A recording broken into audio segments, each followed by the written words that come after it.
Hello there. Welcome to the Groomsman channel. I almost messed up that intro again. My name is Jonathan. Thanks for joining us here. Today I'm using Spearhead Shaving Experimental Base Soap. He only has, I think, 3 main soaps at the Spearhead Shaving line, and they're all Seaforth homages, which I hear are really good. The Sea Spice Lime is supposed to be like one of the best scents, but these ones are experimental bases, I guess, when he goes through and he's always experimenting with his bases as part of his, process, trying to make the best out of what he does. So he does these small batches where he, changes things up on his base. And then rather than waste them, he sells them for, I guess, a very discounted price. I bought these, but I didn't buy them direct. I got this from IMCDB in a mystery box I bought from him. I got 2 of them. One is lavender and vanilla scented, and this one is tweed. I don't have any info on the base itself. He has a blog on his website, on the Spearhead Shaving website, where he talks about the experimental bases. And there are some versions where he gives some information and he talks about which ones, like the scents that he did for those base versions. But the ones that I got from IMCDB, the scents that I had, the tweed and the lavender, or lavender and vanilla, they aren't listed on that blog anywhere, so I'm not sure which version of the test base he used. So I can't give you any information. I like the base though. I really need to buy a Seaforth set. They got a new one, Fleur de France, which is supposed to be like a barbershop-y scent, but they removed some of the powdery notes and kicked up some of the other notes. It's a very interesting sounding scent. I'm pretty interested in it. I know they don't have a splash right now. I guess there's some issues with those scent notes really taking into the splash. They normally do an alcohol-free splash. But they found, I guess they worked with somebody that helped them out with that, and they found out that those essential oils or the scent oils that they were using for that scent profile carry better in an alcohol solution instead of a witch hazel-based solution. So now he's making an alcohol splash specifically for that soap, and it should be coming out soon. So I think I'm gonna jump on that one when they release the splash. I'll buy the full set because I really like their base. It's really, really good. Obviously this is the experimental, so there'll be differences between this one and the one that he releases for that line, but I can't imagine it being worse. Like, this is really a really, really, really nice base. Super thick, super easy lather. I've used the lavender one a couple of times. I keep saying it's not straight lavender. It's lavender and vanilla, I think. And I really like that scent as well. I just wanted to try this tweed one. Tweed's not really my thing, but I tried one before from Murphy McNeil, and I thought it was like there was some scent note that was too cloying for me. It reminded me too much of like Irish Springs bath soap, which I didn't really care for. But this one, it smells really good. Like the scent is there. It's a little more subtle. Whatever that note was that I didn't like is a little played down, so I like it more. Personal preference. So for the razor today, I'm using the Asylum Evolution Model T. I have the original Evo in stainless steel. The Model T is a slightly more aggressive or efficient version. They changed some of the features on there. It's kind of hard to see. I don't think I could really illustrate to you on camera, but there's there's like a gap between where the blade sits on the guard on the teeth and there is on the regular. But this will be the first time I've used it. I borrowed this from one of the other groomsmen, from Scott. Thanks, Scott. He's borrowed my Evo in the past, and then he just recently got this, and he said it was a lot more efficient and aggressive than he remembered the original being, which the original is a pretty mild razor. It's very, very smooth, but it's pretty mild.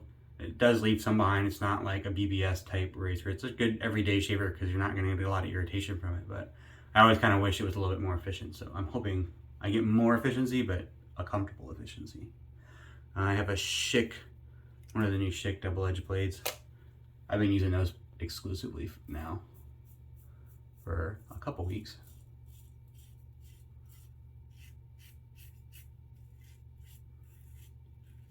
Yeah, definitely some more blade feel, but not like horribly.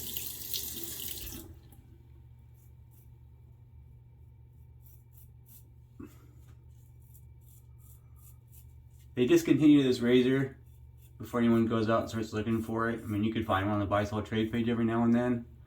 I think I've seen at least one go up, maybe a couple in the last year. They don't go up very often. Obviously made them in stainless steel, we made them in brass, there was polished versions. I have the satin finish on the stainless steel.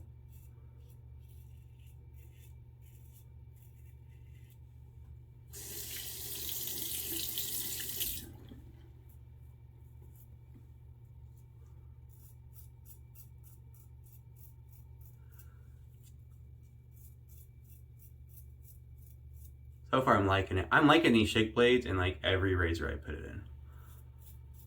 I know not everyone likes them is what I meant to say. Your mileage may vary. There's plenty of people that have been out there that have tried them and said they were disappointed because they heard good things, but then for them it didn't really work. That happens. I was like that with the PAA blades, the platinum strangelets. I was very excited. They were very hyped up, and then I got them and I was kind of let down because they didn't work for me.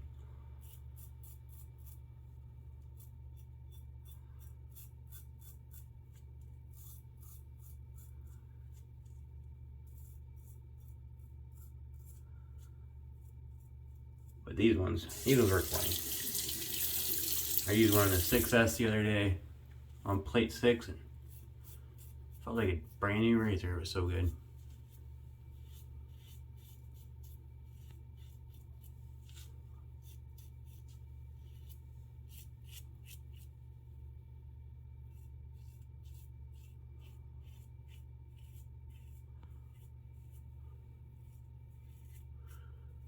I will say the one thing I don't like about the Evo, both versions, I was hoping they would fix it on the Model T, but they didn't, is the blade posts are kind of small. They remind me of the size on like the Gillette new standard, or not the new standard, the new improved, where it had those base plates, but they were kind of small. So there's play, and these ones, the tolerances aren't quite there for the price range of this razor. So if you put the blade in, it'll come out wonky, so you'll get more blade exposure on one side and this side will be pushed all the way back. So you have to loosen it up like a quarter turn or a half a turn on the handle, and then you use the blade tabs, which barely stick out just a little bit, so that you can adjust and make sure you get even blade exposure on both sides and that it's even, because otherwise if you push it all the way back, it'll be barely exposed on one side and full exposed on the other, or it's kind of cattywampus, and I don't really like that. It's not a... I know they were modeling it after the Darwin razor, which is a vintage razor, and it was like that. I think I read that when they did the original Evo before the Model T, that it was supposed to be a 1-for-1, kind of a replication effort, and so that makes sense that using a 1-for-1 replication of a vintage razor, that the tolerances aren't going to be there. I was hoping that they took the opportunity when they made the Model T and they made those adjustments to the head to make it more efficient, that they would also have taken the time to adjust those posts to make the tolerances better, but they didn't. And I think I get the intent of what he was doing. He was trying to make this razor that's really hard to find. It's supposed to be really, really, really good, but it's like impossible to find. I've seen them on eBay and they go for like $1,500 easy without even trying. Like, a bunch of people will be bidding on these things. They're very cool looking, but it's a $200 razor. So replication, I think they were $185 new for like the standard. I don't know how much he charged extra for the polished versions or the brass, but I'm pretty sure the stainless steel ones were like in the range of most of the other Asylum razors, which is about $185. Which is not like a horrible price. It's pretty standard for a stainless steel machined razor, but I'd also say a very well designed stainless steel razor that has really tight tolerances, and I think for replication effort, I know there's a lot of machining work to make a handle like that. That takes a lot of time on a CNC machine, and that's where your price comes from. When you're CNC machining metals, it's all based off how long it takes to do it. It's not how intricate the design is, it's how long you're using the machine, because that's how they build on CNC machines.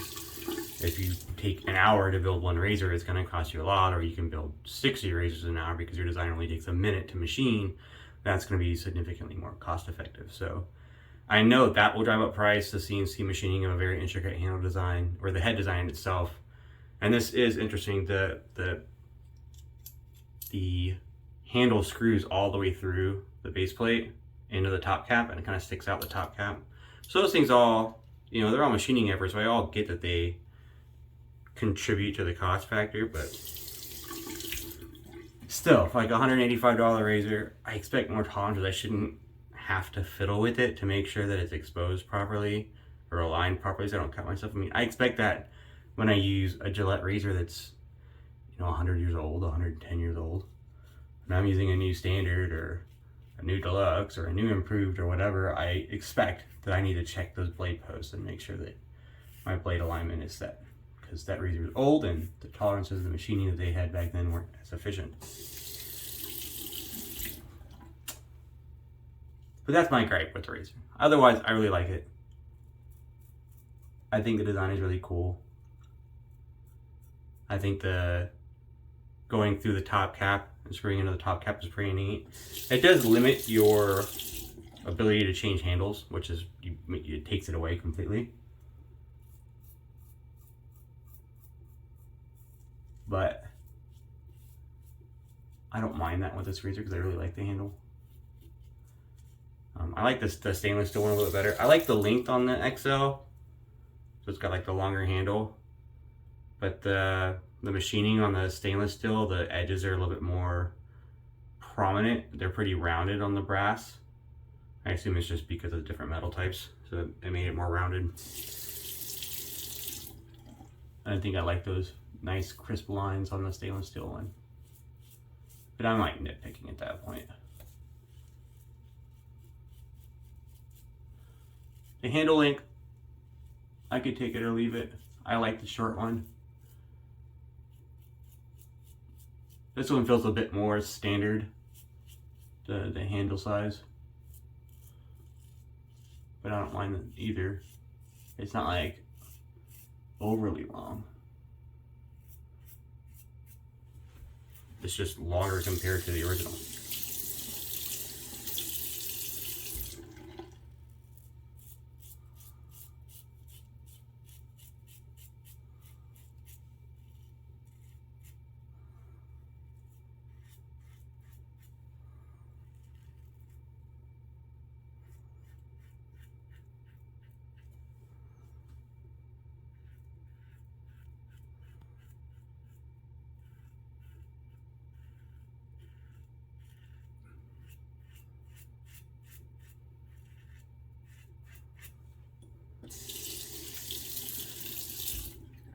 It does have some tarnish on there from the brass. You know, brass doesn't, it always gets like dark eventually. You get like little spots, and the water spots on there tend to show up. It takes some effort to keep them polished. I know some people really like the look of brass. Some people really like the look of tarnished brass. Not really my thing. I like it when it's polished and nice and shiny.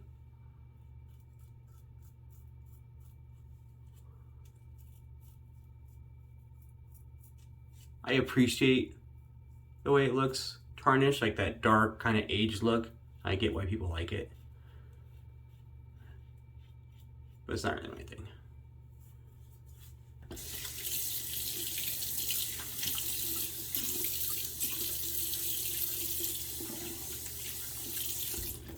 Could always blade it, I suppose.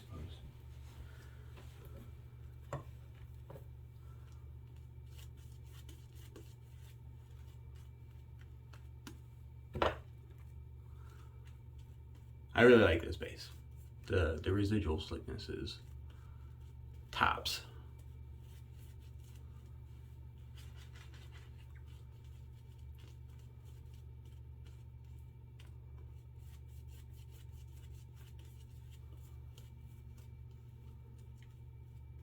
There's so many good bases out there nowadays. It's like really hard to kind of compare who's better. Like, is this base really that much better than that base? It kind of gets into like minutia, like how you kind of like it. Like PA is a good base, but like I like this one better because I just like the consistency of the soap a little better. And I have no real good way to explain what I mean by that.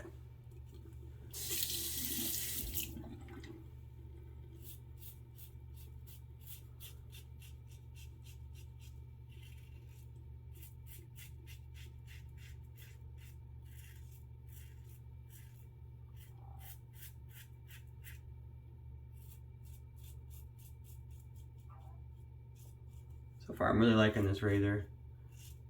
It does have some more blade feel, but it's not, I don't find it overly aggressive.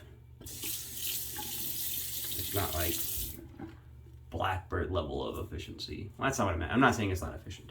It's not like Blackbird level of blade feel, or even Ambassador level of blade feel.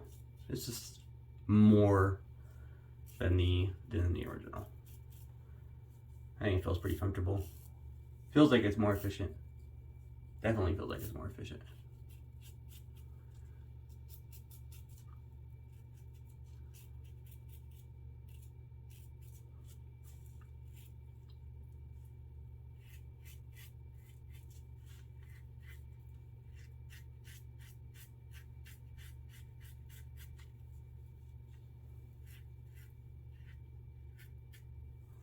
I have like a swirl in my beard right here. I go in like 4 different directions to get it all. Actually, I have it like in both ears, or underneath both ears.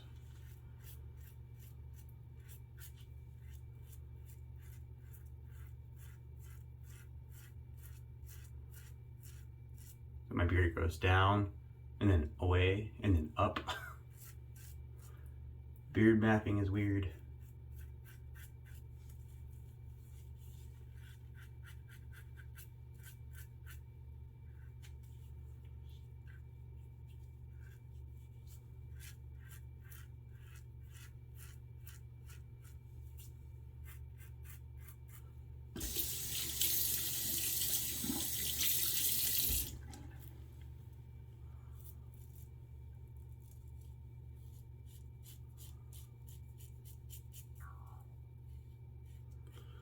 I was gonna nick myself right here. I got a scar from all the ingrown hairs I used to get shaving with cartridge razors back in the day.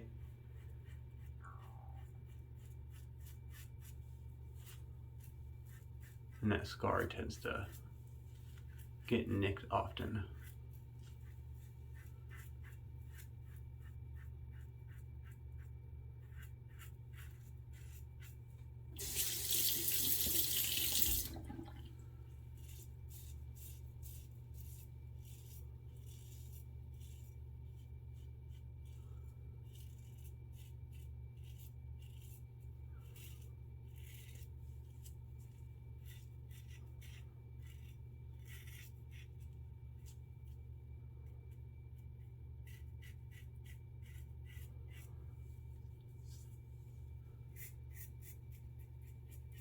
I'm not sure why he stopped production on this razor. I don't know if interest in it waned and so production or sales went down, or if he just decided to phase it out, or I could never find any info on why it went out. Just, I think I saw some forum posts where people were like, hey, it's, you know, he's not making any more. There's only 10 left on the website. Get it while you can, kind of a thing. But I didn't ever see in my searches. I'm sure something's out there, but I never saw or heard about any reason why he stopped production. He still makes razors at the Asylum. At Bull Goose Shaving is where this comes from. Asylum is like the name of his in-house brand. He's made some razors under there. Still makes some razors under the Asylum brand. I have some soaps, I think. I don't know if he has splashes or not. I've ordered from them a couple times. I just bought a razor from them, actually. They have an Artist Club razor called the Asylum RX. And I'm not very big into Artist Club razors. I've used a couple pretty early on in my shaving experience, or my wet shaving journey, and I didn't get along with them. Maybe I'll revisit at some point. But I had the version 1 of the RX, and I thought it was really aggressive and blade forward. and I didn't like it. I guess they made a version 2 now that's currently available, and that's been modified so it's not as blade forward. But I did not buy that. What I did buy is they didn't make a cool name for it. All the other razors have a cool name. The Evolution, the RX, I think there's another one. But they made an injector style razor, and it looks just like the RX, the Artist Club razor. I'll actually show you guys here in a second. Looks exactly the same as the RX, but it takes injector style blades or mini hair shapers, which are basically the same size as an injector blade, but they're not in an injector housing. It's kind of, and so he just called it the injector, the Asylum injector. It's kind of a misnomer because it's not an injector, because you can't inject a blade into it, which is the whole point of an injector. You manually load the blade like you would a DE or an Artist Club razor, which is fine. I like that because some of the best razors of that size, like the Schick B20s from Japan, are really nice blades, but they don't have an injector key. So an injector key, this is an old vintage one from Kmart branded ones. So it's got the injector key on the end that you need to actually put into an injector razor, versus the Schick B20 Pro lines, which is kind of like a mini hair shaper. It doesn't have that key, so you can't inject it into a razor. But you can just pull a blade out with a little slider and then manually load it in, which is cool. So it's not an injector, so it's kind of weird that he calls it an injector. I mean, I get to use those blades, or you can use those blades, but it would have been neat if he'd actually had a cool name for it like he did for his other razors.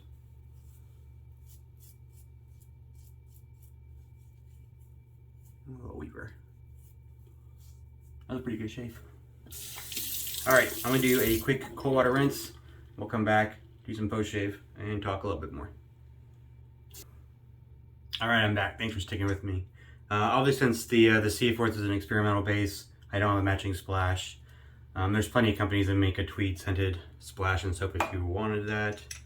I like this scent on this tweed. It's a little bit more subdued, but I still don't like it enough that I'd want to have a splash, or I don't want to smell like it all day.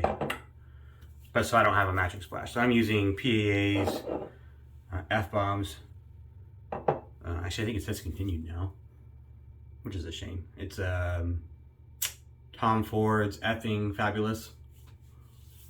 Is the homage that's to the dupe. It's a leather forward cologne. I really like the Tom Ford dupes. I'm not big into EDPs or frags or anything like that. I only have a couple. But if I bought one, I would not mind buying a Tom Ford one. I have a couple, like this with the Tom Ford dupe, and I really like it. And the Barbershop de los Muertos is a Tom Ford for him dupe. I really like that. I really want to try the Oud Touch. It turns out I really like Oud scented soaps and after shoots and stuff, and I heard Tom Ford Oud Touch is really, really good. But anyways, that's a great splash. I like PA products. They stick around, they smell really good. The razor I really liked. It's definitely more efficient than the standard. A little bit more blade feel. I said my only gripe was I wish the tolerances were a little bit better on the blade post, so that you didn't have to fiddle with it to make it align like it was a 1920 Gillette New Improved or something. But I liked it. I liked the razor. It was pretty good. I'm going to have to use it again. I did promise you guys I'd show you this real quick. The Asylum Shave Works. And a little box here. And you got like the nice foamed packing insert, which I really like. And there's the Asylum injector. So like I said, it looks exactly like the Asylum RX. If you've ever seen that, it looks exactly like this. But the head is obviously much longer to accommodate the Artist Club blades that one uses. This is a 3-piece razor, which is kind of neat. So you can see there's no place to put an injector key. So it screws apart here at the head, just like a normal 3-piece razor would. And then the guard slides down. And then you load a blade and slide it back up. I can see blade loading is will be a little bit fiddly, but I don't think it'll be too difficult. But I'm gonna use that soon. Keep an eye on the channel. Definitely be getting a first shave out of that. But thank you for tuning in. I appreciate it. I hope you liked the video. Please hit the buttons if you did. I appreciate that. We all here at the Grinsman do, and we appreciate you tuning in every week or every day that we, push out content. Between the five of us, we like to push out a lot, I think, sometimes. When it rains, it pours. But I appreciate you guys tuning in, and I hope you keep doing so, and we'll see you here next time.